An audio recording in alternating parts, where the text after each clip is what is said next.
শাফিনের দিয়ে যাওয়া মোবাইলটার সর্বোচ্চ ব্যবহার করলাম। জুমকি, চৈতি, চুটকি সবাই মিলে নিয়নের ফেসবুক, ইনস্টাগ্রাম আরো কি কি সোশ্যাল অ্যাকাউন্ট খুঁজতে চেষ্টা করলো।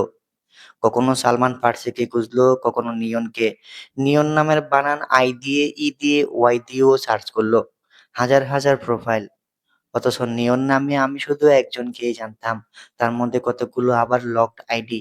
ছেলেদের আইডিতে কি মণিমুক্তা, হিরে জহরত লুকানো থাকে যে সেটাই তালা ঝুলিয়ে রাখতে হবে? আশ্চর্য। আমি আরশি আপুকে ফোন দিলাম। নিয়ন ভাইয়ের ইউকে ফোন নাম্বারটা দেবে? ওকে, তোর কি দরকার বলতো? কয়েকদিন আগেও খুঁজেছিলি। খুব দরকার রে আপু, শুধু একবার কথা বলাটা খুব দরকার। আরশি আপু একটু থেমে থাকে, তারপর করুণ গলায় বলে, আমাদের তুলনায় ওদের অবস্থা তো জানিসই। এখানে আমাকে সবসময় ছোট হয়ে থাকতে হয়। তার ওপর তুই যদি কোনো ঝামেলা করিস, আমার তো এখানে সংসারটা করা কষ্ট হয়ে যাবে।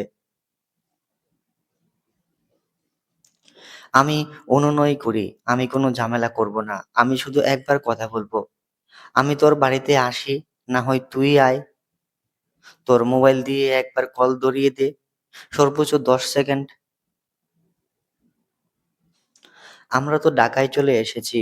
আমি ফোন রেখে দিই, গোলক দাদাই ঘুরি। কোনো সমাধান খুঁজে পাই না, সারা রাত ঘুমাতে পারি না। একটা মানুষে বাতাসে মিলিয়ে গেল, হয় কখনো? নাকি স্বপ্ন ছিল? স্বপ্ন কিভাবে এক টুকরো কাগজে ফেলে রেখে গেল আমার কাছে। ঘর ছেড়ে বেরোই আমি, রোয়াকের উপর বসে থাকি। আমার ঘুম আসে না, ওখানে গুটিসুটি হয়ে শুয়ে থাকি। মা এসে বসে মাথার কাছে, বলে, ঘুমালি না একটুও? আমার ঠোঁট ফুলে, কাঁদতে পারি না। কাঁদবার চেষ্টায় আমি মুখ বিকৃত হয়ে যায়। মা আমার মাথায় হাত বুলায়। আমি বলি, আমি অনেক বড় ভুল করে ফেলেছি মা। মা উতলা হয় না, শান্ত গলায় বলে, যদি মনে করিস ওটা ভুল ছিল, তাহলে ভুলই, ভালোবাসা না। আর যদি মনে করিস তুই ভালোবেসেছিস, তাহলে ওটা অনুতাপ করবি কেন? ভালোবাসায় কোনো ভুল নাই। যদি কেউ ভুল করে থাকে, সেটা নিয়ন করেছে, তুই না। নিজেরে জিজ্ঞাসা কর, মনে কর আল্লাহ তোরে আবার ওই দিনে ফেরত দিছে। তুই কুশিয়ারা গেছিস, সেই দিন যা করেছিলি আবার কি সেটাই করবি? নাকি নিয়ন রে ফিরাইয়া দিবি এইবার? আমি উঠে বসলাম, মায়ের দিকে তাকালাম। আমার সাদামাটা গৃহিণী মা। বাচ্চাগুলো কি খাবে, কি দিয়ে রান্না করবে, সেটা ছাড়া আর দুনিয়ার অন্য কোনো ভাবনা নেই। অতি অল্প শিক্ষিত এই মা একটা ভয়াবহ কথা বলে ফেলেছে। চোখ নামিয়ে মায়ের হাত মুঠোয় নিলাম, বিড়বিড় করলাম, আমি মনে হয় আবার একটা ভুল করব। আবার, আবার, আবার একই ভুল করব। মা থেমে থাকলো কয়েক সেকেন্ড, আমার চোখের দিকে তাকিয়ে থাকলো, বলল, তাহলে পিঠ সোজা কর, চোখের দিকে তাকিয়ে কথা বল, সারা দুনিয়ার চোখে চোখ রেখে কথা বল। আমি মাথা সোজা করলাম, মেরুদণ্ড ও।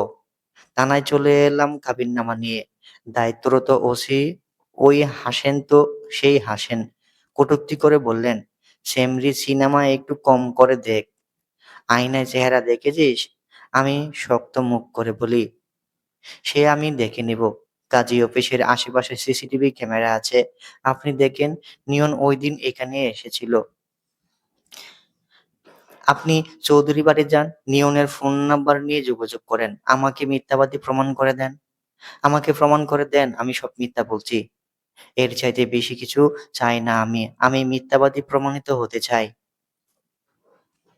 হাজারটা কটু কথা শুনেও আমি গেট হয়ে বসে রইলাম। নাছোড়বান্দা আমাকে ছাড়তে ওসি সাহেব নিয়নের মাকে ফোন করলেন। কিছুক্ষণ কথা বলে ফোন রেখে আমাকে বললেন, ম্যাডাম বলতেছে তার ছেলে দেশে নাই অনেক দিন। সেই ছেলের পিছনে অনেক মেয়েই লাইন দিয়ে পড়ে আছে। এইসব সিলি সিলি লাগে তার কাছে। সিলি মানে বুঝিস? খুচরা আলাপ। খুচরা টাকা যেমন দাম নেই, তোর মতো গার্মেন্টস ওয়ার্কারেরও 2 টাকার দাম নেই তার কাছে। টিস্যু কাগজেরও দাম আছে, তোর সেই দামও নেই। বাড়ি যা, কাজ করে খা। ম্যাডাম মানা করে দিছে এইসব নিয়ে যেন তাকে আর ডিস্টার্ব না করি। ঝামেলা বাড়াস না, মেয়ে মানুষ, পুলিশের চক্করে পড়লে জীবন শেষ। এরকম করে তাদেরকে বিরক্ত করলে মানহানির মামলা খাবি। 14 পুরুষ জেলের ভাত খেতে হবে, নইলে ভিটায় ঘুঘু চড়বে। আমি ব্যর্থ মনে বাড়ি ফিরি। বাড়িতে আবার ঝগড়া লেগেছে। বড় চাচি বাড়ি মাথায় তুলেছেন। আমার মুখ টেনে ধরলেন, ব্যথা দিয়ে বললেন, "তুই নাকি আরশির দেবরের নামে থানায় কেস করছিস? তিল থেকে তাল হয়ে গেছে। সেই তালে তুলকালাম।" মাথা নেড়ে বললাম, "না, কেস করিনি। আমি শুধু ওকে খুঁজতে চেয়েছি।" "খুঁজতে হবে না। সে যেখানে থাকে থাকুক।" আরশির শ্বশুরই ফোন করে একগাদা কথা শোনালো। "আমি বাপু তোর জন্য আমার মেয়ের সর্বনাশ হতে দেখতে পারবো না।" মাকে উদ্দেশ্য করে বলল, "এই মেয়েকে এখনো যদি পার না করিস, তোর ৩টা মেয়ের বিয়ে দিতে পারবি না।" "কি কথা হচ্ছে জানিস?" বড় চাচি গলা চাপালো। মালেক চাচি এদিক সেদিক সারা লাল লালগুতি বাজারে বেড়াচ্ছে। রুমকির পেট হয়েছে। চুটকি ফিসফিস করলো, "পেট হওয়া মানে কি?" আমি সবার মুখেই তাকাই। আমাকে মাথা নিচু করে চলতে বলা মায়ের চোখ মাটিতে থাকে। আমিও মাটিতে মিশে যেতে থাকি। বড় চাচা ধমক দিলেন স্ত্রীকে, কিন্তু নিজেও বললেন, "রুমকির বিয়েটা হয়ে যাওয়া দরকার।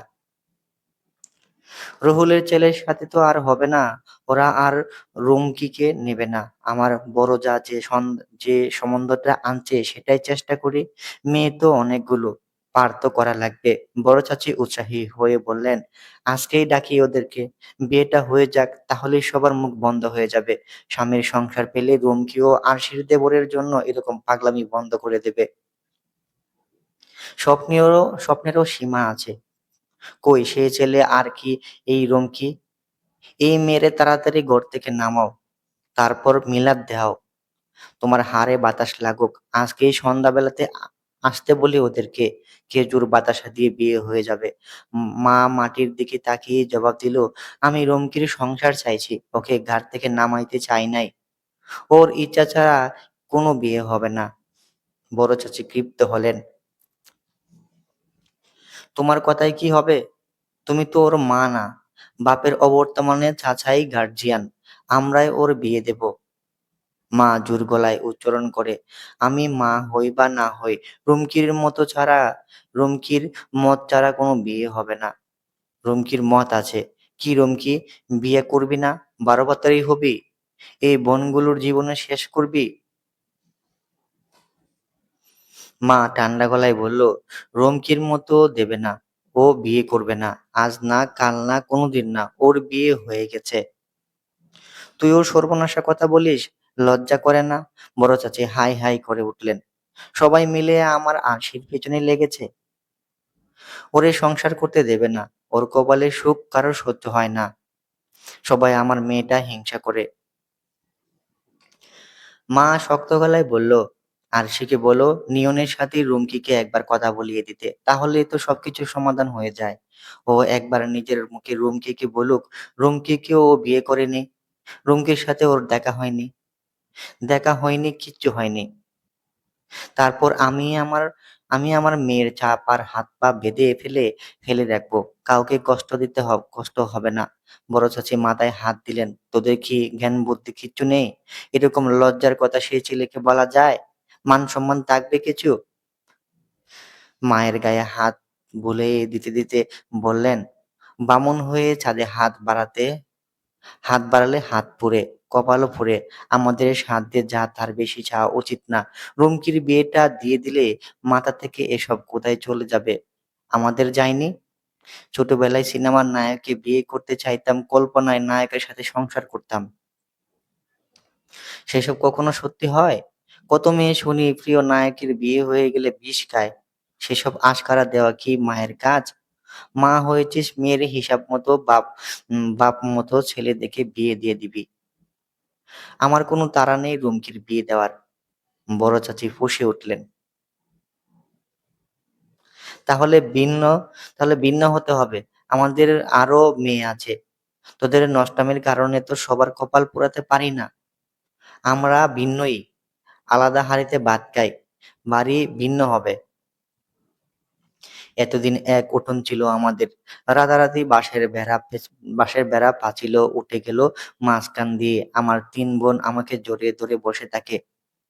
আমার হতাশ লাগে, কাজে মন দিতে পারি না। ভুল সেলাই দিয়ে কিউসি ম্যানেজারের ঝাড়ি খাই। বারবার ভুল হয়, অগত্যা চাকরিটা চলে গেল। দোকানে আস্ত টান লম্বালম্বি কেটে নিয়ে বসে থাকি। রাতে দোকানের জাপ নামানোর আগে মনসুর ভাইকে বললাম, বাড়ি যান, আমি দোকান বন্ধ করব।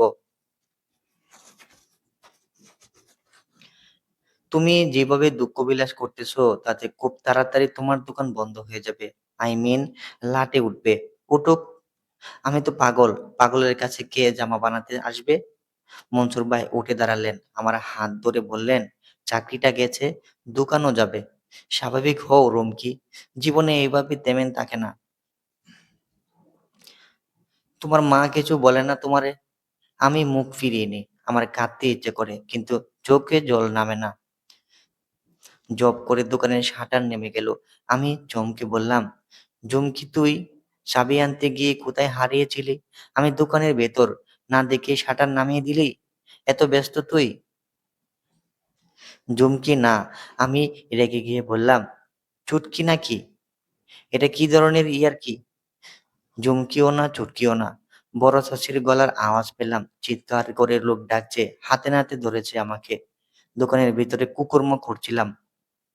বাজারের কাছে বাড়ি আমাদের। লোক জড়ো হতে মিনিট খানেক লাগলো। হতভম্ব ভাব কাটিয়ে মনসুর ভাই তার সাঙ্গপাঙ্গদেরকে কল দিলেন। ওরাও বেপা খেয়ে গেছে। যতক্ষণে ওরা দোকানের শাটার আবার তুলছে, এক গাদা চোখ ছোট ছোট দোকানঘরের ভিতরে আমাকে আর মনসুর ভাইকে নিভৃতে গোপনে আবিষ্কার করলো। কেউ বলল এর জন্যই রুহুলের ছেলের বিয়ে করতে রাজি হয় নাই। কেউ বলল বাপ মারার পরেও মেয়েগুলো এত জাকরা মাইরায় চলে কেন। এবারে বুঝলাম, আসলে ছেমরা বেঁচে খায়। কেউ বলল গার্মেন্টসে কাজ করা মেয়ের চরিত্র আর কত ভালো হবে। কেউ বলল আসল ব্যবসা তাহলে এটাই। সবগুলো মেয়ে পতিতা। আমি অনেক যাতনা সয়েছি, এমন কটু কথা আমাদের বলার স্পর্ধা আজ পর্যন্ত কেউ করেনি। মনসুর ভাই হয়তো লাথি মেরে চলে যেতে পারতেন, এসব বদনাম তোয়ারই পরোয়া করেন তিনি, কিন্তু আমাকে পাকে তিনিও জড়ালেন। হাতে পায়ে পড়া অবস্থা হলো তার। জনে জনে বলতে লাগলেন এসব ষড়যন্ত্র, আমরা দুজন নিষ্পাপ। কেউ বিশ্বাস করলো না। আমাদের কুকাজের অনেক প্রত্যক্ষদর্শী বড় চাচি এতদিন চুকে আসছিল, সহ্য করতে না পেরে আজ প্রতিবাদ মুখর হয়েছেন। তার পক্ষে অনেক লোক, জটলা বড় হচ্ছে, উত্তেজনা বাড়ছে, মানুষের রাগ চড়ছে। মনসুর ভাই তাদের উদ্দেশ্যে না, তাদের আক্রোশ আমি। একা মেয়ে মানুষ সহজ শিকার। আমাকে দোকান সহ আগুনে পুড়িয়ে দিলে তাদের মহল্লা পাপমুক্ত হবে। জসিম ভাই মনসুর ভাইয়ের ডান হাত, দাম করে চুরি বের করলো। পরিস্থিতি আরো অবনতি হলো। বড় চুরির কয়েক পুচকে লোকের উত্তেজনা আরো উল্লাসে বেড়ে গেল। মায়ের চিৎকার শুনছি, বোনদের কান্নার আওয়াজ আসছে এখানে। একগাদা রক্তচক্ষু হায়নার সামনে আমি নিরস্ত্র একা। বড় চাচা রামদা হাতে বিড়ি ঠেলে বেরিয়ে এলেন আমাকে উদ্ধার করতে। আমার মেয়ের গায়ে ফুলের টোকা দিয়ে দেখ, কার এত সাহস দেখি। বড় চাচি বীরের আগে ছিলেন। বললেন, মনসুর আর রুমকির বিয়ে করে দাও, যা করার ঘরে গিয়ে করুক। বিয়ে দিলে মানও থাকবে, ধর্মও থাকবে। ওদেরও ফিরিত করতে আর আদা বাদা গোড়া লাগবে না। মনসুর ভাইয়ের বাপ ভাইরা এসেছেন, তাদের দেখে লোকজন শান্ত হলো। এলাকার মুরব্বীরা বসলেন আমাদের বাড়ির উঠানে। ফয়সালা দেবেন তারা। সর্বসম্মত রায় বড় চাচির পক্ষে গেল। কেলেঙ্কারি থেকে উদ্ধারের এই একটাই উপায়, আমার আর মনসুর ভাইয়ের বিয়ে। আজকে আর মায়ের আওয়াজ করার মতো অবস্থা নেই। আমি আগুনে পুড়ে মরিনি তাই তার জন্য অনেক। আমাকে বুকে নিয়ে বসে থাকলো, একটা কথাও বলল না। কিন্তু মনসুর ভাই বাগড়া দিলেন, আমি তোমাদের এই বিচার মানি না। রুমকি কোনো দোষ করে নাই, যা দোষ আমার। আমি আসছি ওর দোকানে, ও আমার কাছে যায় নাই, আমাকে ডাকেও নাই। আর আমার সাথে বিয়ে দেওয়া যদি ওর শাস্তি হয়, আমি মনসুর রুমকির শাস্তি হতে পারবো না। বড় চাচি বললেন, তাহলে আর কোনোদিন এই বাড়ির দোকান রুমকির ত্রিসীমানায় আসতে পারবা না তুমি। আসবো না। পুরুষের জন্য দোষ কাটানোর অনেক উপায় আছে। মুরব্বীরা বললেন, বিয়ে করলে তোমাকে জরিমানা দিতে হবে, বিয়ে না করলে তোমাকে জরিমানা দিতে হবে। আমার আব্বা তো থাকলো, আমার জন্য অনেক টাকা গচ্চে গেছে তার, আরো যাবে। মনসুর ভাই দলবল নিয়ে চলে গেলেন, তাকে আটকানো গেল না। দারুণ একটা সিনেমা মিস হলো সবার। অনেক দিনের চটদারকার আলাপের রসদ ফুরিয়ে গেল। মুরব্বীরা আমাকে নতুন শাস্তি দেওয়ার আইন খুঁজলেন। বললেন, এই মেয়েগুলোকে সমাজে মিশতে দিলে সমাজ তো নষ্ট হয়ে যাবে। কেউ এদের সাথে মিশবেন না, এই দোকানে কেউ আসবেন না, লালগতি বাজারের কোনো বাড়িতে এরা যেতে পারবে না। আগে মনে হয় এটাকেই বলতো একঘরে করা। আমার দুঃখের মুকুটে আরো কয়েকটা পালক জুড়ে গেল। মনসুর ভাইও এদিকে আসা বন্ধ করে দিলেন। হয়তো সার্বিক পরিস্থিতি স্বাভাবিক হওয়ার অপেক্ষাই করছেন। তিনি এলেন কয়েকদিন পরে। রুমকি জটপট আমার সাথে চলে এক জায়গায়। সুদানির ফোয়ারে পাইছি। আমার পুরো শরীর তরতর করে কেঁপে উঠল। আমি জুমকিকে বলে আসি। বাইকে উঠে জানতে চাইলাম, আমাকে ফোন করলেই তো চলে আসতাম, নিতে এলেন কেন? পুরান জেটি ঘাটে যাব। জায়গাটা খুব একটা ভালো না, একা গেলে বিপদ হতো। আমি তোমারে বিপদে কেমনে ঢেলি? আমার ভাবতে অবাক লাগে কিছু। শু শু করে বাইক চলছে, মনসুর ভাইয়ের পিঠে মাথা রাখলাম। এরকম একটা কাঁধে ঠাঁই খুঁজে নেওয়া, সমস্ত দুঃখ জমা রাখতে পারা যে যদি জায়গাটা গুন্ডাদের ঠেক, লোকজনের দৃষ্টি ভালো না। আফ্রিদি ভাইকে একটা গড়ে চেয়ারের সাথে বেঁধে রাখা হয়েছে, চোখে ফুটটি, মুখেও কাপড় গোঁজা। আমি জানতে চাইলাম, এভাবে বেঁধে রেখেছেন কেন? অনেক জ্বালাতন করছে। গুড বয় হয়ে আমার সাথে তোমার কাছে যাইতে বলেছিলাম, রাজিই হলো না। চিল্লাপাল্লা কান্নাকাটি করে লোক জানান দিতেছিল। মুখ বন্ধ করা লাগছে। আপনি ওকে ফেলেন কোথায়? তোমার দোকানের যেদিন অকারণে ঘোরাফেরা করছিল সেদিন ওর কুটিজি কুষ্ট বের করে রেখেছিলাম। তোমার বিপদ হইতে পারে সেই জিনিসের চিহ্নও আমি তোমার আশেপাশে থাকতে দেব না। জান বাজি রাখবো তোমার জন্য। এই সৌদানির ফুয়ার বাড়িতে জিন বাইন্দা রাইখা আসছিলাম। ও বাড়ি যায় নাই, ওই এই একদিন পলাই বেড়াইতেছিল। আজকে গেছে আর কেক ধরে আনছি। জসিম ভাই আফ্রিদির চোখ খুলে দিল, মুখের বাঁধন খুলে দিল। আফ্রিদি আমাকে দেখে তাকিয়ে থাকলো, তারপর মুসরামুসরি শুরু করলো। আমি বললাম, আফ্রিদি ভাই, আপনার স্যার কোথায়? কোথায় গেছে সে? আমি আপনারে চিনি না, কি বলতেছেন বুঝতেছি না। সাথে সাথে মনসুর ভাইয়ের 2.5 কেজি ওজনের থাপড় পড়লো ওর গালে। চেয়ার সহ উল্টে পড়ে গেল। জসিম ভাই চেয়ারটা সোজা করে তুলে দিল ওকে। বলল, রুমকি আপু যা বলতেছে ঠিকঠাক সেটার জবাব দে। বলে প্যান্টের পেছন থেকে আধা হাত সাইজের একটা চুড়ি বের করলো। টিমটিমে বাল্বের আলোয় নিচে জং ধরা চুড়ির ফলাই তার ঝিলিক দিয়ে উঠল। আফ্রিদি খেতে ফেললো।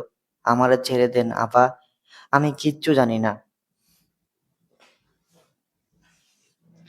আমি একটা চেয়ার টেনে ওর মুখোমুখি বসলাম, শান্ত গলায় জানতে চাইলাম, আমাকে তো চেনেন তাই না? আফ্রিদির মাথাটা উপর নিচ হলো। ওর চোখে আতঙ্ক, দুই চোখ দিয়ে অনবরত জল ঝরছে। আশ্বাস দিয়ে বললাম, আপনাকে সুস্থ অবস্থায় বের করে দেব আমি। আমাকে শুধু সত্যিটা বলে দেন, আমি কাউকে কিচ্ছু জানাবো না। সময় নিয়ে প্রশ্নটা করলাম, নিয়ন কোথায়? আফ্রিদি হাউমাউ করে কেঁদে উঠল। কান্না বিকৃত গলায় বলল, ম্যাডাম আমাকে মেরে ফেলবে। আম আমি হতাশ গলায় বললাম, আমি কথা দিলাম তো কাউকে কিচ্ছু জানাবো না। ম্যাডাম জেনে যাবে। তার অনেকগুলো চোখ, অনেক হাত পা, তারা অনেক পাওয়ারফুল। আমি দীর্ঘশ্বাস ফেললাম। তাহলে তো এটি তাহলে তো তিনি এটাও জেনে যাবেন আপনাকে এরা এখানে তুলে এনেছে। হুম, জানবে। আপনি কথা বললে ম্যাডাম আপনাকে মেরে ফেলবে, আর কথা না বললে এরা আপনাকে মেরে ফেলবে। এখন কোনটা করবেন আপনি? আফ্রিদি চারিদিকে তাকালো। জেটি ঘাট লোকালয় থেকে দূরে, বখাটেদের আস্তানা হিসেবে পরিচিত। সাধারণ লোকজন তো আসেই না। পুলিশের সাথেও ওদের বন্দোবস্ত আছে, পুলিশও এখানে পাড়া দেবে না। আত্মসমর্পণ করতেই আফ্রিদিকে নাক নাক টেনে টেনে বলল, শনিবার রাতে স্যারকে ধরে নিয়ে গেছে। কে? ম্যাডামের লোকেরা। কোথায় নিয়ে গেছে? বাড়িতে? বাড়িতে একটা লোককে এভাবে আটকে রাখা যায়? নিয়ন তো ছোট শিশু না। আমি বাঁকা হাসলাম। আর নিয়ন বাড়িতে আটকে থেকে এতদিনেও আমার সাথে যোগাযোগ করছে না? এত সহজ? আপনি সত্যি কথা বলেন। ঠিক উত্তর না জানা পর্যন্ত আপনাকে ছেড়ে দেওয়ার কথা এদেরকে আমি বলব না। আমি মানুষ ছোট, কিন্তু দুনিয়া অনেকটা দেখে ফেলেছি। আফ্রিদি আবার কাঁদলো, বলল, বাড়িতে নেই নাই। ধনীদের হিসাব বোঝা এত সহজ না। ওরা সহজ মানুষ না। ওদের আত্মসম্মান বাঁচাইতে হয়, স্ট্যাটাস ঠিক রাখতে হয়। অনেক জটিল হিসাব। স্যারের রিহেবের লোকেরা আসছিল। গত কয়েকদিনের ঘটনায় পরিক্রমায় আমার অবাক হওয়ার ক্ষমতা নষ্ট হওয়ার কথা, কিন্তু বিস্ময়ে আমার চোখ কপালে উঠে গেল। রিহেবে? ড্রাগস নিলে যেখানে চিকিৎসার জন্য নেয় সেখানে রিহেবে? নিয়ন অ্যাডিক্টেড? আমি কোনোদিন স্যারের নেশা করতে দেখি নাই, তবে আমি তো আর এইগুলা বুঝি না। রিহেব থেকে লোক আসছে, নিয়ে গেছে, আমি দেখছি। নিয়ন বাধা দেয় নাই। রিহেব মনে করেন তানারই মতো। কেউ সোজা সাপটা হেঁটে যায়, কাউকে বেঁধে নেওয়া লাগে। স্যারের বেঁধেই নিছে, আওয়াজ করতে পারে নাই। সেই রাতে আরেক দল লোক আসছে। বাসার বাসার চেহারা বদলে দিছে তারা। নতুন বাসিন্দাও রাতারাতি বদলে গেছে। ম্যাডাম আমাকে 3 মাসের বেতন দিয়ে বলছে কেউ যেন কিচ্ছু না জানে, মোবাইল বন্ধ রাখতে বলছে। আমি অন্য সিম নিয়ে মোবাইল চালাই, আগেরটা বন্ধ।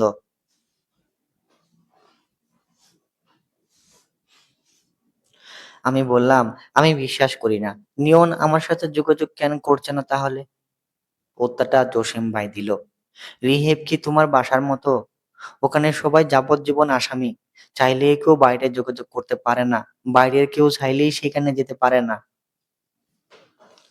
পেশেন্টের অবস্থা উন্নতি দেখলে বা অবনতি দেখলে ডাক্তাররা মাঝে মাঝে বাড়িতে কথা বলার অনুমতি দেয়। সেটাও টাইম বান্ধা থাকে। 1 মিনিট কি 2 মিনিট। আমি বছর 2 আগে রিহেবে ঘুরে আসছি। আমার আমার ফার্স্ট হ্যান্ড এক্সপিরিয়েন্স আছে। একগাল হেসে বলল, বউ বলছে বাবা না ছাড়লে এই বছর আবার পাঠাবে। কাউরে বন্দি করতে চাইলে এর এর চাইতে ভালো জায়গা তো আর নাই। রিহেবে অনেক ফোলার সাথে আমার পরিচয় হয়েছে। এই লাভ কেস থেকে সরাইতে বাপ মা ছেলেরে ওখানেই আটকে রাখছে। শালির মেয়ে আরো 2.5 বছর শালির মেয়ে আগেই আমারে হান্দায় দিত। টাকার জোগাড় হয় নাই বলে দেয় নাই। চৌধুরীদের তো টাকার অভাব নাই। রিহেব দুইটা ওদের আছে কর্সিরাই। সব বিজনেস, বুঝছো রুমকি আপু, সব বিজনেস। গরিব মারা টাকা। হাতের চুড়িটা ধার পরীক্ষা করার জন্য ভান করলো। বলল, একদিন সব শালার টাকার বুড়ি গালাই দিব আমি।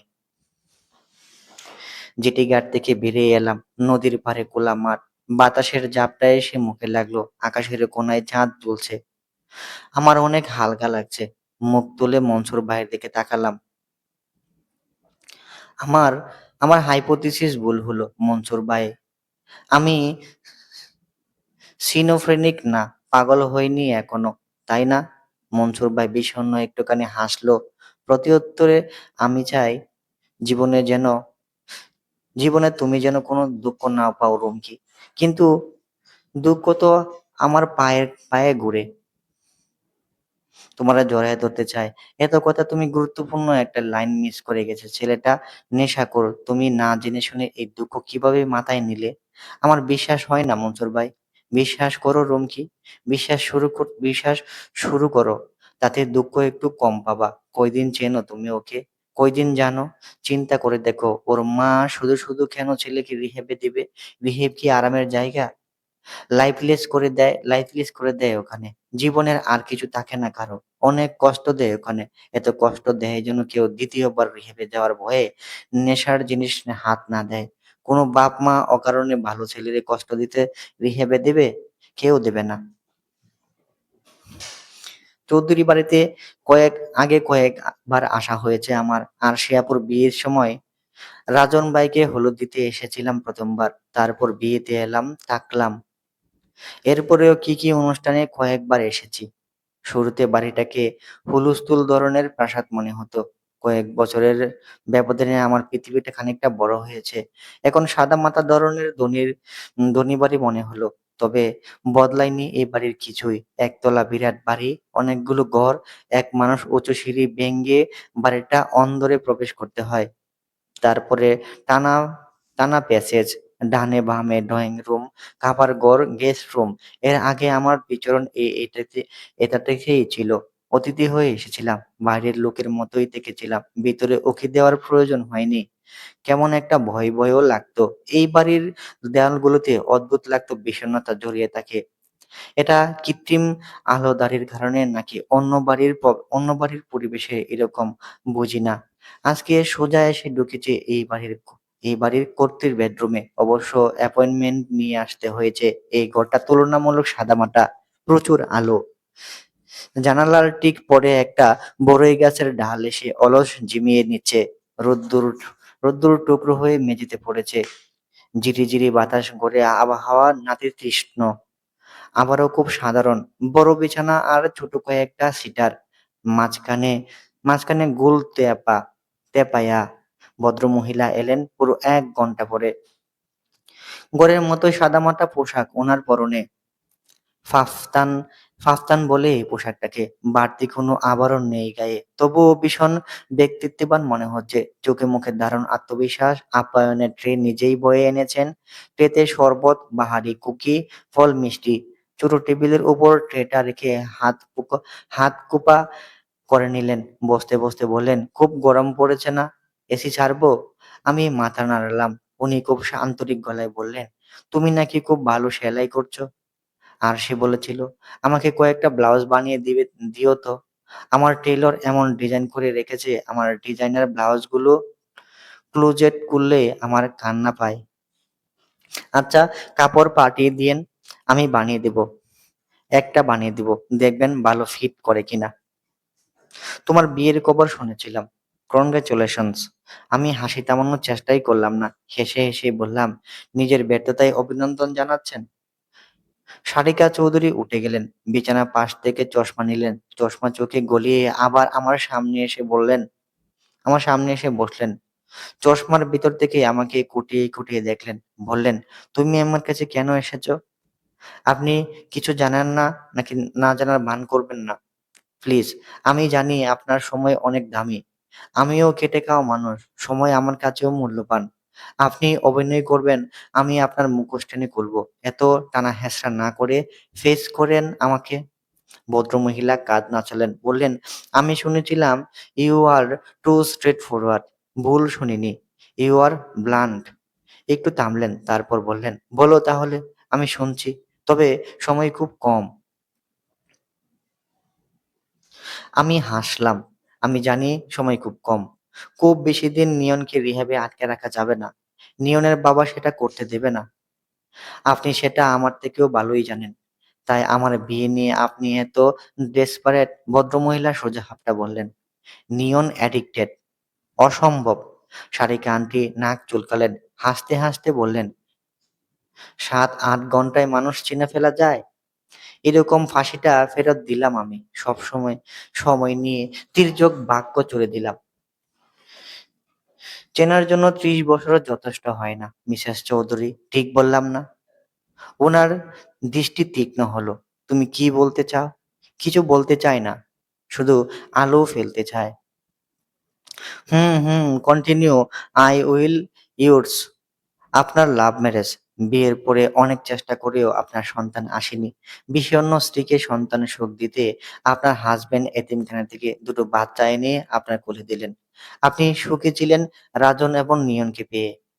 স্বামীর প্রতি কৃতজ্ঞ ছিলেন। আদর যত্ন কোনোটারই কমতি রাখেননি। একদিন আবিষ্কার করলেন আপনার স্নেহ মমতা বেড়ে ওঠা নিয়ন আপনার স্বামীরই ঔরজার সন্তান। আপনি এর প্রতারণা মানতে পারলেন না। প্রতারক স্বামীর প্রলয়লীলার প্রমাণ চোখের সামনে আপনার অসহ্য হলো।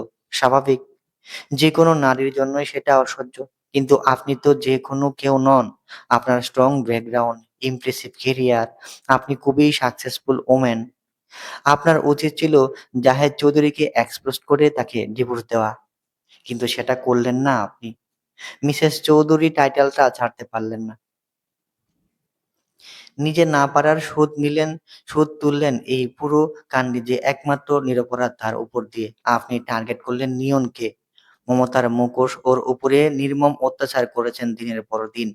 আপনি বস্তির রমণী নন। আপনি ওকে হাত মারেননি, আঘাত করেননি। আপনার অস্ত্র ছিল ওকে বঞ্চিত করা, ওকে সর্বহারা করা, ওর অধিকার কেড়ে নেওয়া, ওকে অসহায় করে দেওয়া। শুরুতে ও বুঝতে পারত না যে মা এত আদর করেছে, যে সেই মমতাময়ী মা কিভাবে বদলে গেল। কারণ খুঁজতে খুঁজতে সত্যিটা তার কাছে পৌঁছে গেল একদিন।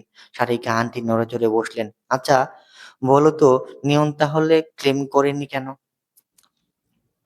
যে কারণে আপনি একে ঘৃণা করেন সেটাই। ও ওর বায়োলজিক্যাল বাবা-মায়ের নাজায়েজ সম্পর্কের সন্তান। এর চাইতে এতিম পরিচয়টাই ওর কাছে গর্বের। ভদ্রমহিলা ছোট ছোট হাততালি দিলেন। তাতে আওয়াজ হলো না। বললেন, সুন্দর গল্প বানিয়েছো। আর কিছু? আমি হাড়ে হাড়ে টের পাচ্ছি মহিলা অত্যন্ত বলিষ্ঠ। উনি সহজে মচকাবেন না। আমি বলতে থাকলাম, আপনি রাজন ভাইয়ের জন্য সাদামাটা আরশিকে পছন্দ করেছিলেন। কারণ ও কোনোদিন আপনার সমকক্ষ না, না রূপে, না যোগ্যতায়, আর না ঐশ্বর্যে। কখনোই কিছুতে আপনাকে ছাড়িয়ে যেতে পারবে না ও। আপনার বড় চাচি আমার বড় চাচির বাপের বাড়ি আর আপনার বাবার বাড়ি পাশাপাশি। সেই সূত্রে আরশি আপুকে চেনা জানা আপনার। আমাকে নিয়ন ভাইয়ের বউ করতে আপনার মাথা ব্যথা হতো না, যদি আমি আপনার অনুমোদিত হতাম। বরং লো ক্লাস গার্মেন্টস ওয়ার্কার রুমকিকে নিয়নের পাশে স্ত্রী হিসেবে দেখতে আপনার প্রতিশোধ পূর্ণ হতো। কিন্তু সমস্যা হয়ে গেল নিয়ন যখন ওর পছন্দের কথা আরশি আপুকে জানিয়ে দিল। আপনিও জেনে গেলেন নিয়ন কাউকে ভালোবাসে। আপনার প্রেম, বিয়ে বা পুরো জীবনই নিয়ন জ্যান্ত তামাশার নাম। ওকে সুখে থাকতে দেওয়া মানে জাহেদ চৌধুরীর অবৈধ সম্পর্ককে জিতিয়ে দেওয়া, তার প্রতারণাকে জিতিয়ে দেওয়া। তাই আপনি নিয়নকে আটকে ফেললেন। মিনহুয়াইল আমাকে বিয়ে দেওয়ার সব রকম চেষ্টা করলেন। আমার বিয়ে হয়ে গেলে নিয়ন প্রচন্ড কষ্ট পাবে, আর আপনি স্যাটিসফ্যাকশন, তাই না? আমি ঠিক বলেছি না? কখনোই ওকে ওর প্রিয় মানুষকে পেতে দেবেন না আপনি। ও জানতো সেটা। তাই ও অত তাই ও অত মরিয়া হয়েছিল, অত অধৈর্য হয়েছিল, অত জলদি ছিল ওর। কিন্তু আপনি এতখানি ড্রাস্টিক নিবেন না সেটাও আন্দাজ করতে পারেননি। সারিকা চৌধুরী মোটেও বিচলিত হলেন না। এক পায়ের উপর অন্য পা তুলে বললেন, ওকে, প্রুভ এভরিথিং। আমি হাসলাম, সোজা হয়ে বসলাম। নিয়নের মায়ের চোখে চোখ রেখে বললাম, সামাজিক যোগাযোগ মাধ্যমে এখন অনেক ক্ষমতা, জানেন তো? ভদ্রমহিলা না ভদ্রমহিলা মুখ নাড়ালেন। জাস্ট কিছু লোক গ্যাদার হবে। একটা ওয়েব। কিছুদিন লোক কথা বলবে, তারপর থেমে যাবে। আমি ব্যাগ থেকে কাফিননামার কাগজটা বের করে দিলাম। ভদ্রমহিলা ভ্রু সামান্য কুঁচকে গেল। বললেন, accidentally accidentally as I desperate. এই ছেলেটা totally psycho. No wonder his mother was a prostitute. এই রিমার্কস আপনার কাছ থেকে এক্সপেক্টেড আমার। সারিকা চৌধুরী কাফিননামাটা চুড়ে দিলেন আমার দিকে। হেলাফেলাই বললেন, এটা দিয়ে তুমি কিছুই প্রমাণ করতে পারবে না। যাও, চেষ্টা করো। আমি নিউনের পরিচয়ও রিভিল করব। কে বিশ্বাস করবে তোমাকে? বিশ্বাস করতে হবে কেন? ডিএনএ টেস্ট করলে প্রমাণ হয়ে যাবে। জাহেদ চৌধুরী একমাত্র উত্তরাধিকার তার ছেলে নিয়ন। ভদ্রমহিলা জোরে হেসে বললেন, ডিএনএ টেস্ট কি ছেলের হাতে মোয়া? তুমি চাইলে আর উম, পা- তুমি চাইলে আর ফার্টিলিটি টেস্ট হয়ে গেল? এত সহজ? এত প্রসিজার সম্পর্কে তোমার কোনো ধারণা আছে? What ever. যথেষ্ট মাথা ব্যথা দিয়েছো। আর না, এখন তুমি আসতে পারো। ওনার হাসির তালে আমারও হাসি লম্বা হলো। আর একটা কাগজ এগিয়ে দিয়ে ওনার দিকে, ওটা আমার আল্ট্রাসোনোগ্রাফি রিপোর্ট। আমি প্রেগনেন্ট। বলেন, এটা কি যথেষ্ট হবে না? সোশ্যাল মিডিয়ায় নিশ্চয়ই সাড়া পড়ে যাবে। কি বলেন? এতক্ষণ পরে এসে মহিলার চোখ বিস্ময়ে দেখলাম আমি। অবিশ্বাস নিয়ে রিপোর্টটা উল্টে পাল্টে দেখছেন। কাগজটা টেনে নিলাম আমি, ব্যাগে রাখলাম। হাত পা ছেড়ে আরাম করে বসলাম। শান্ত গলায় বললাম, আপনার জায়গায় আমি থাকলেও মনে হয় একই কাজ করতাম। জীবন সঙ্গীর প্রতারণার কখনো কখনো আমরা মেনে নিই। কিন্তু সেই প্রতারণার সন্তানকে আদরে মমতায় রাখা অনেক কঠিন। আপনি কঠিন কাজটা করে উঠতে পারেননি। তার জন্য আমি আপনাকে দোষ দেব না। আমিও আজকে জাহেদ চৌধুরীর স্ত্রী সারিকা চৌধুরীর কাছে আসিনি। আমি এসেছি নিয়নের না হয়ে ওঠা মায়ের কাছে। নিয়ন যদি এই সন্তানের কৃতিত্ব স্বীকার না করে, আমার একে পরিত্যাগ করা ছাড়া অন্য কোনো উপায় থাকবে না। না আমার মানসিক শক্তি আর একটুখানিও অবশিষ্ট আছে, না আছে আমার না আছে বাবার পরিচয় ছাড়া সন্তান লালন-পালনের আর্থিক সক্ষমতা। আপনার বুভুক্ষ মাতৃত্ব ঠিকই এই হবু মায়ের আহাজারি অনুভব করতে পারবে। নিয়নের মা না হতে পারলেও এই বাচ্চাটার দাদি তো আপনি হতে পারতেন না? আমি ২ দিন অপেক্ষা করব। এর মধ্যে যদি নিয়ন ফিরে না আসে আমি বাচ্চাটা রাখবো না। সম্ভব হ সম্ভব হবে না আমার পক্ষে। আমি অন্য এক মায়ের মমতায় উপরে আমার সন্তান বাজি রাখলাম। আমি কি হেরে যাবো আন্টি? সারিকা চৌধুরীর হাত দুটো ২ হাতে চেপে ধরলাম আমি। সর্বস্ব দেওয়ার পরেও আজ আমার চোখের জল বাঁধাহারা হলো। সারিকা চৌধুরী আমার হাত ছাড়িয়ে নিলেন। কথার উত্তর দিলেন না। বসে রইলেন প্রতিমার মতো হয়ে। এখানে আসবার সময়ে মাথা উঁচু করে রেখেছিলাম, এখন নুয়ে পড়তে চাইছে। শরীর যেন মাথাটার ভার আর বইতে পারছে না। বড্ড ওজনদার হয়ে উঠেছে। দৃঢ় পায়ে বেরিয়ে এলাম। জীবন ভয়াবহ রকম অনিশ্চিত। এর মোড়ে মোড়ে যে কত শত গোপন ব্যথা আর ভয়ের গাথা লুকানো থাকে। দীর্ঘশ্বাস সংখ্যায় বাড়তে থাকলো। আমার আমার প্রাণে সইছে না। এত দুঃখ কেন জীবনে? জীবন ক্রমশ দুর্বিষহ হয়ে উঠতে চাইছে। মনে হয় আর পারছি না, আর সইছে না, আর হবে না। নিজের সমস্ত ভবিষ্যৎ জলাঞ্জলি দিয়ে পায়ের নিচে যে শক্ত মাটি ভিত ধীরে গড়ে তুলেছিলাম, সবটাই এক লহমায় ভেঙে পড়েছে। আমার চাকরি নেই, ব্যবসার দুয়ার বন্ধ। বাড়ির ভিতরে পরবাসী বোনেদের পরীক্ষার সামনে। চালের ড্রামের জায়গা শূন্য হয়ে আছে। বাজার বাজার বাড়ন্ত। ব্যাগের কাগজের নোট পরিমাণ কমেছে। সামনে সব অন্ধকার। আমার একটা দিনের স্বার্থপরতার দাম এতখানি নিঃস্ব করে দিল আমাকে। আশা নিরাশা, ভালো মন্দ, স্বপ্ন বাস্তবতা সর্বস্ব নিয়ে বাজি ধরে ফেললাম। নিয়ন না ফিরলে আমি কোথায় যাব? যতই সোশ্যাল মিডিয়ার হুমকি দেয়, আমি তো জানি সব ফাঁফা বলি। দুটো দিনের মাথায় দুঃসহ বিকেলে আবার আমাদের বাড়ির সামনে গাড়ির মিছিল এসে থামলো। মায়ের চোখ খুশিতে উপচে পড়ছে। রুমকি আর সেই শাশুড়ি এসেছে। নিয়নের জন্য তোকে নেবে।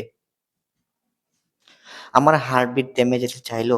মা বলল, তাড়াতাড়ি মুখটা ধুয়ে নে, ওনারা শাড়ি পাঠিয়েছেন, শাড়িটা পরে সালাম করে আয়। উনি কোথায় বসেছেন? আর সিঁড়ি ঘরে। আমাদের ঘরে আসবেন না? আমি ডাকি নাই, আমার সাহস হয় নাই। কত বড় মানুষ উনি, আমার ঘরে কি আছে? ওনার সম্মান আপ্যায়ন কিভাবে করব? কিন্তু আমার মা তো তুমি। আমাকে নিতে হলে আমার কাছেই চাইতে হবে। আমাকে নিতে হলে তোমার কাছেই চাইতে হবে। তোমার করে দেহে আসতে হবে। না আসিস না। উনি যেখানে আরাম পান সেখানেই থাকুক। আমার ঘরে এনে উনাকে কষ্ট দিলে তাতে কি আমার সম্মান বাড়বে? আল্লাহ আমার দোয়া কবুল করেছে। যতটুকু পেরেছি তাতে হাজার শুকরিয়া। আরো বেশি চাইলে নারাজ হবেন না? এত লোভে তাঁতি নষ্ট।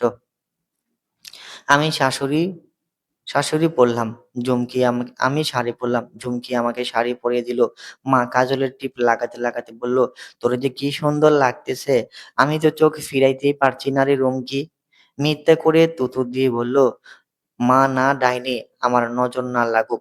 চুটকিকে আমি চুটকিকে নিয়ে আমি বড় চাচার বাড়ি গেলাম। চুটকি জানালো, বেড়াটা বড় চাচা ভেঙে দিয়েছে।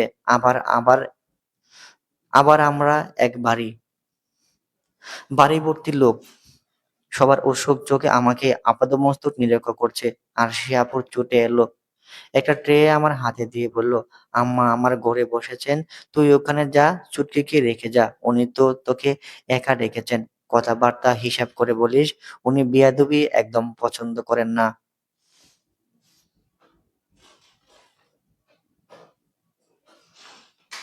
ট্রেতে কিছু ফল আর এক গ্লাস ঠান্ডা পানি। ঘরের ভিতরে সিলিং ফ্যান চলছে। নিচু স্ট্যান্ডে শু শু করছে।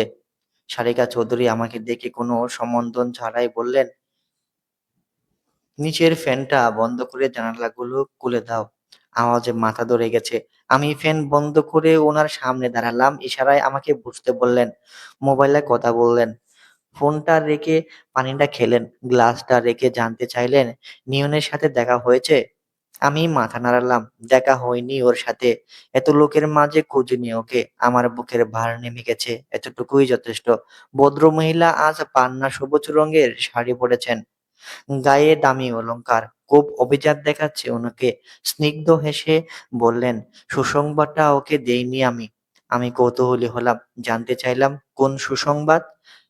তোমার প্রেগন্যান্সির সুসংবাদ। সুসংবাদ নয়? আমি মাথা নিচু করে ফেললাম। ওনার গলায় তারল্য। মজার গল্প বলার ছল করে বললেন, ওকে জানানো উচিত না? আমি ডানে বামে মাথা নাড়লাম। বললাম, আপনি কখন বুঝলেন? উনি হাসলেন। তখনই রিপোর্টটা ফেক ছিল। সারাদিন অসংখ্য কাগজপত্র নাড়াচাড়া করতে হয় আমাকে। অভিজ্ঞতার একটা গুরুত্ব আছে তো।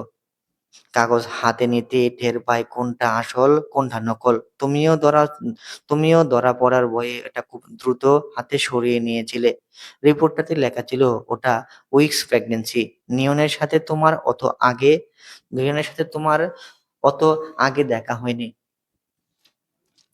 আর তোমার পার্সোনালিটি সম্পর্কে আমার কাছে যতখানি তথ্য আছে, তাতে তোমার কাছে থাকা ওই ছেলে মানুষটা এক্সপেক্টেড না। তুমি না তুমি নাকাবোকা ধরনের মেয়ে না যে প্রেমিকের কাছে লয়ালিটি প্রমাণ করতে সোজা বিছানায় চলে যাবে। আমি মৃদু হাসলাম। খুব তাড়াতাড়ি কাজটা করতে হয়েছিল। তাড়াহুড়ায় এত সব কারেকশন করা হয়নি।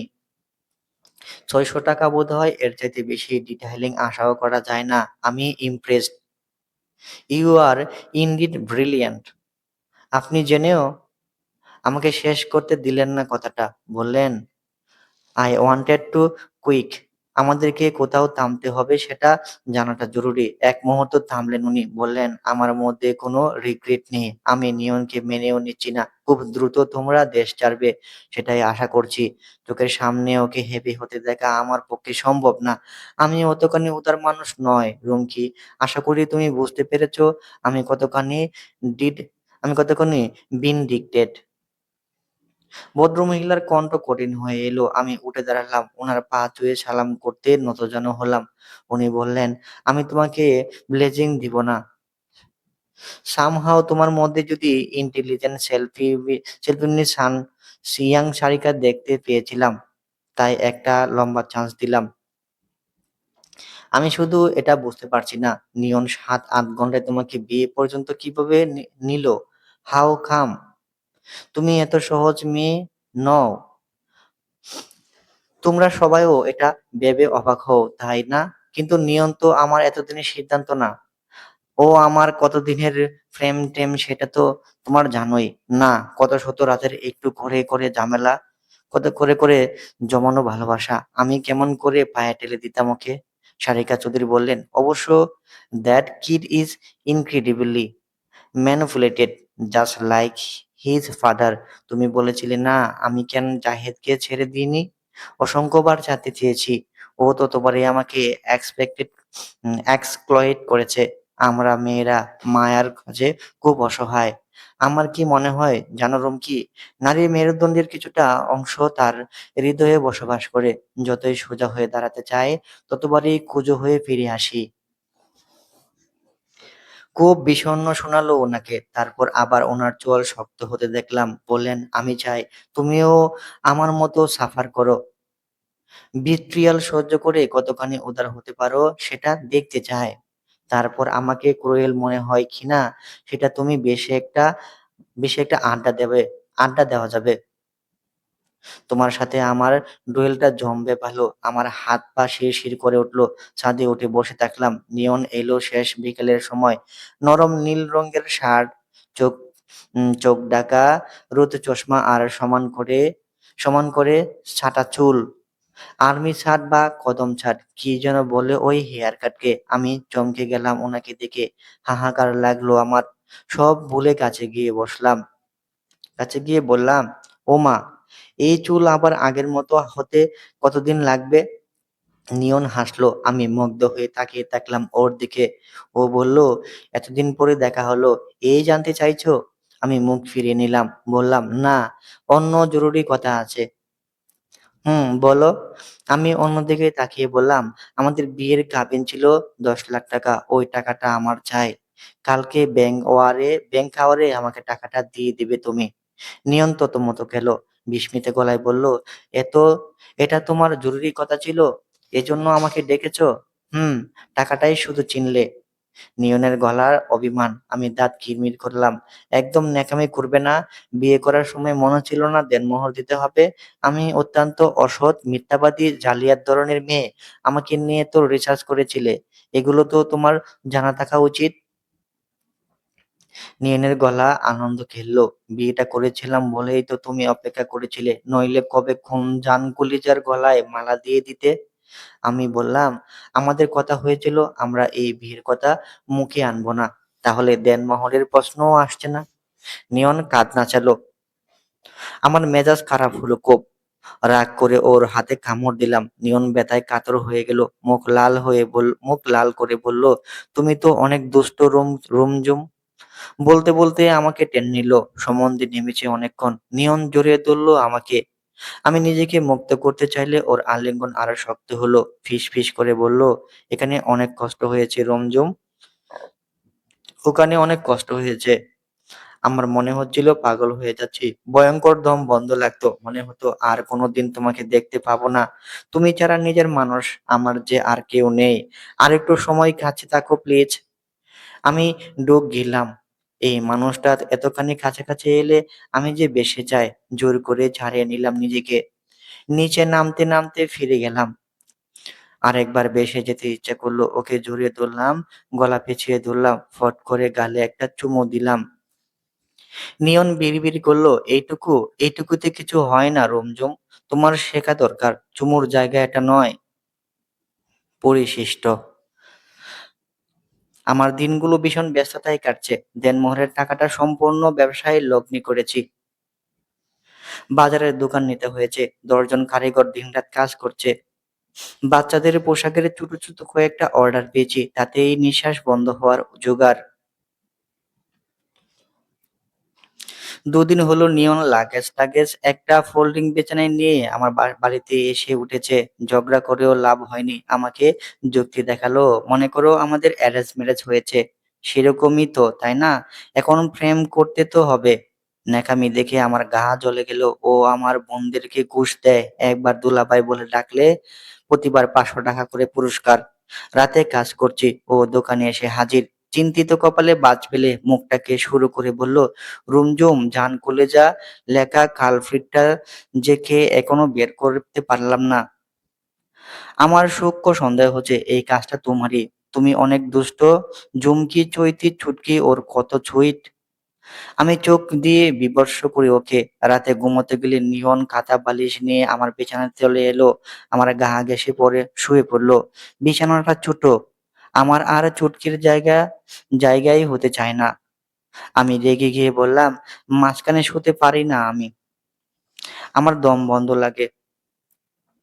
তুমি যেখানে শুয়েছিলে সেখানে যাও।" নিয়ন গুম গলা অভিনয় করে আমার কোমর জাপটে ধরতে বলল, "তোমার আর আমার মধ্যে কোনো কেমিস্ট্রি নেই রুমঝুম। একসাথে দেখেও কেউ বুঝতেই পারে না আমাদের বিয়ে-টিয়ে হয়ে গেছে। একটু কোঅপারেট করো, আমাদের মধ্যে প্রেম হোক।" আমি রেগে উঠে গিয়ে বললাম, ধমক দিয়ে বললাম, "আমি আগেই বলেছিলাম এখন কোনো ফিজিক্স, কেমিস্ট্রি কিচ্ছু হবে না। এত রুটিন মেনে প্রেম হয়? লাগবে না আমার প্রেম।" নিয়নও উঠে বসলো, চোখ পাকিয়ে বলল, "সত্যি করে বলো রুমঝুম, তোমার মনে অন্য কিছু নেই তো? অন্য কেউ?" "মা, উঠে এসো।" পাকার ডাঁটি দিয়ে আমাকে দুটো মারে, নিয়নকে দুটো দেয় ঘা। কড়া গলায় বলল, এতগুলো অবিবাহিত ছোট বোন গড়ে, আর তোদের মধ্যে ২টা বেহায়াপনা শুরু হয়ে গেছে। কালকেই আমার ঘর ছাড়বি তোরা।" আমি শুয়ে পড়তে বললাম, "একদম ঠিক হয়েছে। আরো করো কেমিস্ট্রি। কালকেই নিজের বাড়ি যাবা তুমি।" মা বলল, "তোদের দুজনকেই বলছি, নিজেদের রাস্তা দেখো বাপু।" আমি উঠে বললাম, "আমি কিছু করিনি মা।" আঙ্গুল দিয়ে অপরাধী দেখিয়ে দিলাম। ওই আমাকে বিরক্ত করছে। সাক্ষীও টানলাম। "চুটকি বল, আমি তোর কাছে গুটি হয়ে শুয়ে গেলাম না?" চুটকি একগাল হেসে অবলীলায় বলল, দুজনেরই প্রেম করছে মা। আমি কত বললাম মা এসে পড়বে, শুনলই না। রুমকি দুলাভাইকে যেতে দিল না। ঝুমকু ঝুমকি আর চৈতি হেসে ফেলল শব্দ করে। নিয়নও সায় দেয়। মা আপনি ঠিকই বলেছেন, কালকেই ওকে নিয়ে গিয়ে আমি চলে যাব। যার যার নিজের ঘরে থাকা উচিত। বিয়ে হয়ে গেলে মেয়েদের আর বাপের বাড়ি থাকতে হয় না। বিবাহিত মেয়েরা ছোটদের উপর খারাপ প্রভাব ফেলে। আমি ওর মুখ চেপে ধরলাম। মাকে বললাম, মা যাও ঘুমাও। ও ওর বিছানায় চলে যাচ্ছে। মা বলল, তুই তুই শুনিস নাই আমি কি বলেছি? বিয়েদারি মেয়ে নিজের সংসার করবি, তা না বোনগুলোর নষ্ট করছে। আমি হাই তুললাম, করব তো, সংসার করব। না তো করিনি। ব্যবসাটা দাঁড়িয়ে যাক আরেকটু, তারপর এমনি সিস্টেম করে দেব। তুমিই দেখাশোনা করতে পারবে। ঝুমকি কোথাও ভর্তি হয় সেটাও দেখিনি। লাগবে না। তুই আগে আমার ঘর ছাড়বি। আমি শুয়ে পড়েছিলাম, লাফ দিয়ে উঠলাম। তারপর তুমি কেঁদেই মরে যাবে। মুন্সির মেয়ে, এখন এত কুচিও না। দেখবে সত্যিই কাল না হলে পরশু আমি নেই। মা আর কথা বলল না, ঘর ছেড়ে চলে গেল। আমি জানি এখন এই মহিলা আঁচলে ঘন ঘন চোখ মুছবে। বেশিদিন এই খুনসুটি চললো না। নিয়ন খুব তাড়াতাড়ি আমার পাসপোর্ট ভিসা করিয়ে ফেললো। দেশ ছাড়ার আগে কয়েকদিন মা খুব উৎসাহ দেখালো। এটা সেটা গুছিয়ে দিল। একদম শেষ দিনে ভেঙে পড়লো। নিয়নের মাথায় হাত বুলিয়ে দিয়ে বলল, রুমকি অনেক চাপা, সব কথা বলতে পারে না। তুমি বুঝে নিও ওকে। ওর উপরটা শক্ত, ভেতরটা নরম। নিজেকে শক্ত দেখাতে গিয়ে অনেক কঠিন কঠিন কথা বলে। তুমি কষ্ট পাবা না ওর কথায়, আর ওকেও কষ্ট দিও না। আঁচল পেতে দিয়ে বলল, আমি বুক খালি করে তোমাকে দিয়ে দিলাম। যদি কোনোদিন ওকে আর পছন্দ না হয়, আর ভালো না লাগে, ওকে কষ্ট দিও না। এই আঁচলে ফিরিয়ে দিও। আমার বুকের ধন আমি আমার বুকে করে রাখবো। আমি ফুঁফিয়ে উঠি, তুমি তো আমাকে তাড়িয়ে দিচ্ছ। মা আমাকে জড়িয়ে ধরে কেঁদে ফেলে।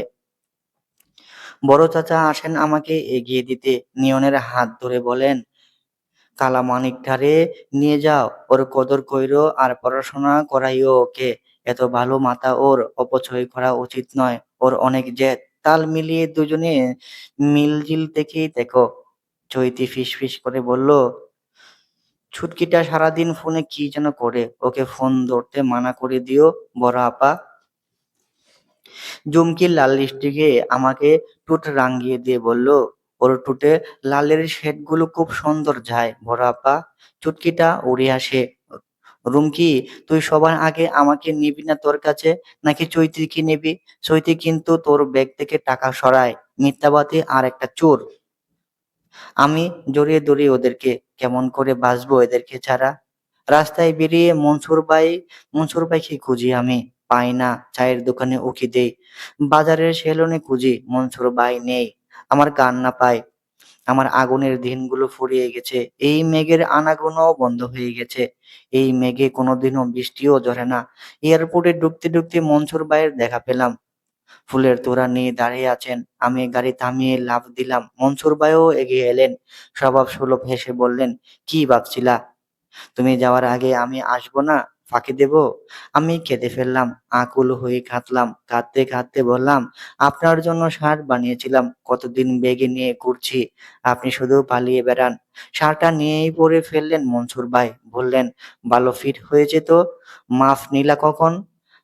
একদম পয়েন্টে পয়েন্টে মিলল কিভাবে? আমি হেঁচকি তুলে বললাম, আন্টির কথা শুনবেন, বিয়ে করবেন, আমাকে বিয়ের ছবি পাঠাবেন। তুমি খুশি পাবা? অনেক খুশি হব। তাহলে যাও, বিয়ে করব কথা দিলাম। জসিম ভাইয়ের চোখে পানি। বললাম, আপনি কাঁদেন কেন?